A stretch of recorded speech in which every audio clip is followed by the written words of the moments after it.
सुंदरकांड के इस भाग में मैं आपको सुनाना चाह रहा हूँ कि हनुमान जी लंका में तो प्रवेश कर ही चुके हैं, अशोक वाटिका में प्रवेश कर किए हैं।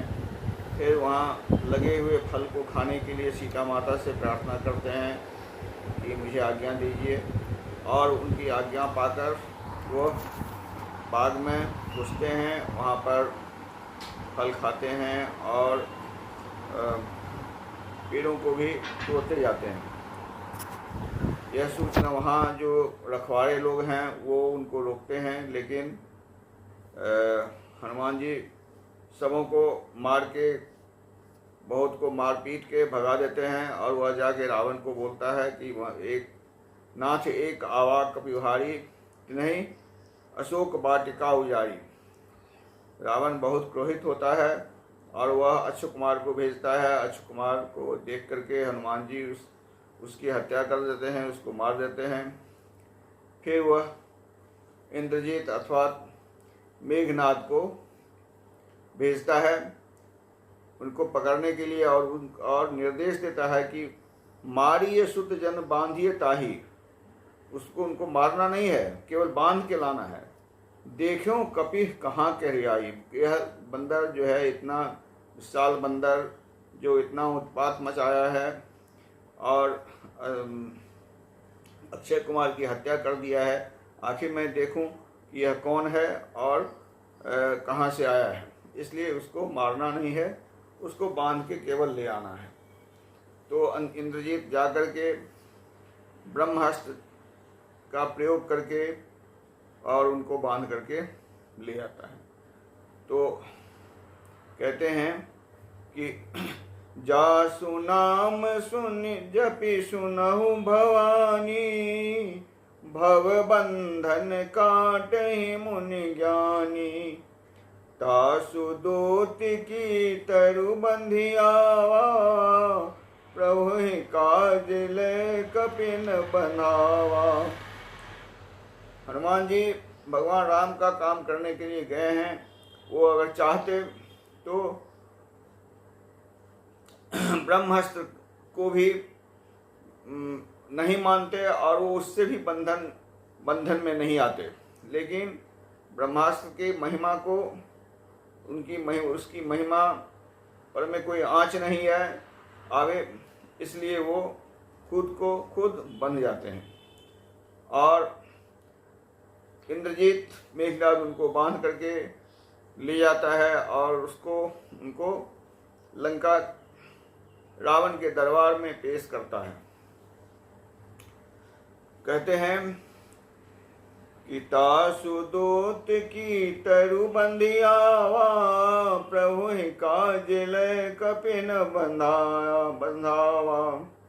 कपि बंधन सुनि निश्चर धावे, कौतिक लागी सभा सब आए। हनुमान जी को देखने के लिए नगरवासी टूट पड़ते हैं और रावण की सभा में पहुंच जाते हैं।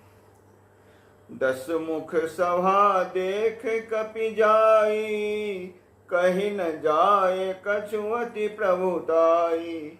उस सभा में पहुंच करके वहां देखते हैं कि इसका बहुत ही प्रताप है, बहुत ही प्रभाव है। क्या देखते हैं? कर जोड़े सुर दिशिप विनीता, सब भ्रिकुटि बिलो कहीं सवहि सविता। सब एकदम भयग्रस्त हैं और रावण के भ्रिकुटि को देखते हैं नीचे सर झुकाए हुए, और देखते हैं कि कहीं हमारे ऊपर तो कुछ माने कुछ करने के लिए हमारे ऊपर तो नहीं किसी को कुछ कहा जा रहा है। और वो डर के मारे एकदम सहमे हुए हैं। देखि प्रताप न कपि मन शंका। हनुमान जी के मन में थोड़ी सी भी शंका नहीं हुई रावण के इस प्रताप को देख के कि रावण के भय से इतना भयाक्रांत है, लोग सब माने काफी भयभीत है। लेकिन हनुमान जी को इससे कोई प्रभाव नहीं पड़ता है। देखी प्रताप न कपि मन शंका, जिमि गरुड़ महु गरुड़ निशंका। गरुड़ एक पक्षी जो सांपों को निगलता है, सांप उसका आहार है। उस सांप के बीच में अगर गरुड़ को छोड़ दिया जाए तो उससे वह कभी सशंकित नहीं होता है, कभी उसको भय नहीं लगता है, उसको डर नहीं लगता है। ठीक उसी तरह से जिमि अहिगन महु गरुड़ शंका। अहिगन मीन्स, अहिगन का अर्थ सांप। जिमि अहिगन महु गरुड़ शंका। इस तरह से वो उस सभा में खड़े हैं। जिमि अहिगन महु गरुड़ शंका। कपिहि बिलोकि दशानना। बिहसा कहि दुर्बाद। सुत बध सुरत किन्न पुनि। उपजा हृदय विषाद। पहले तो वो हंसता है, लेकिन फिर उसे स्मरण होता है कि इसने मेरे पुत्र की हत्या की है, तो उसके मन में थोड़ा सा दुख होता है। फिर भी वह हंसते हुए पहले आरंभ में कहता है, प्रभु ही कपिहि बिलोकि दशानना। बिहसा कहि दुर्बाद। दुर्बाद आज के शब्द में हम उसको गाली कह सकते हैं, और वह उसको कुछ अपशब्द का प्रयोग किया होगा। तुलसीदास जी सिर्फ लिखते हैं बिहसा कहि दुर्बाद। दुर्बाद का मीन्स अर्थ हम यही समझते हैं कि जो उसको कुछ अपशब्द का प्रयोग किए होंगे। कपि सुत बध सुरत किन्न पुनि। उपजा हृदय विषाद। फिर कहते हैं, कह लंकेश कवन ते कीसा। कहि के बल घालहि बन खीसा। कीधों श्रवण सुने नहीं मोही। अति असंक देखऊं सठ तोही। मारहि निश्चर के ही अपराधा। की सठ तोहि न प्राण कई बाधा। कीधों श्रवण सुने नहीं मोही। अति असंक देखऊं सठ तोही। वह कहता है कि वो जो निश्चर था अशोक वाटिका में, उसको तुमने किस अपराध में मारा, क्यों मारे? क्या तुम मेरे प्रताप को या मेरा नाम कभी सुने नहीं थे? मैं तुम्हें देख रहा हूँ कि तुम काफ़ी असंक हो, तुम्हें कोई किसी चीज़ की शंका नहीं है, चिंता नहीं है। क्या तुम्हें कोई अपने प्राण के प्रति कोई मोह नहीं है? क्या तुम्हें यह पता नहीं है कि मैं कितना प्रतापी हूँ और मैंने किन किन लोगों को यहाँ पर बंधक बना के रखा है? तुमको कोई भय नहीं लगता है? तो हनुमान जी उसको जवाब देते हैं कि फल खायस यार बिटपू खारे। रक्षक मर्द मर्द मोहि डारे। हमने तो फल खाया और रक्षकों को भगाया, पीट करके मार करके भगा दिया। खायस फल मोहि अतिशय भूखा। लागी देखे सुंदर फल रूखा।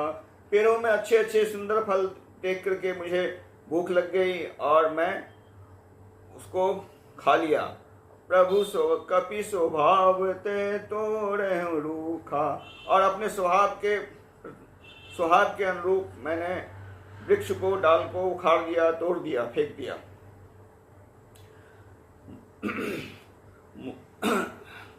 तो उसके बाद वो कहते हैं कि सबके देह परम प्रिय स्वामी। मारहि मोहि कुमारग गामी।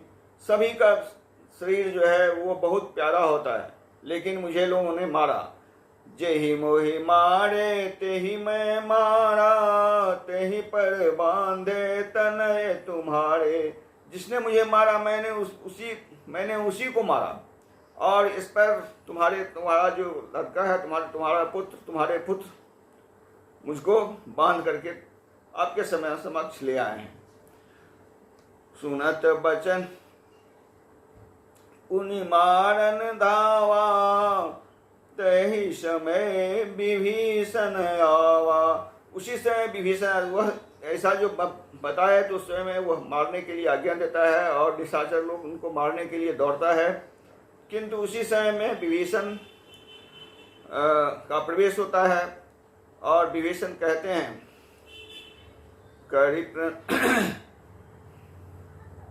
जोड़ी पानी कर विनय बहुता, नीति विरोध न मारिए दूता। विभीषण कहता है कि यह नीति का विरोध है, आप इसको मत मारिए।